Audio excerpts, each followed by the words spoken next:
The Smith machine close grip bench press primarily targets the muscles in the triceps as well as the chest and shoulders. Since the barbell on the Smith machine moves in a locked in, straight up and down path, it requires less activation of the stabilization muscles, thus making it easier to isolate the muscles in the triceps.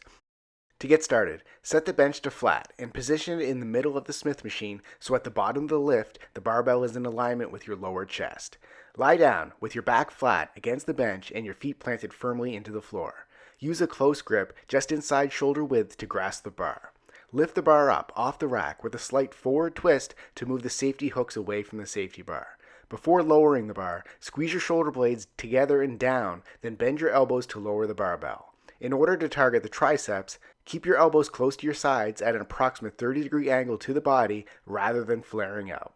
To ensure the tension remains on the triceps, stop just a few inches above your lower chest, then extend your arms to push the barbell back to the starting position. Repeat for reps.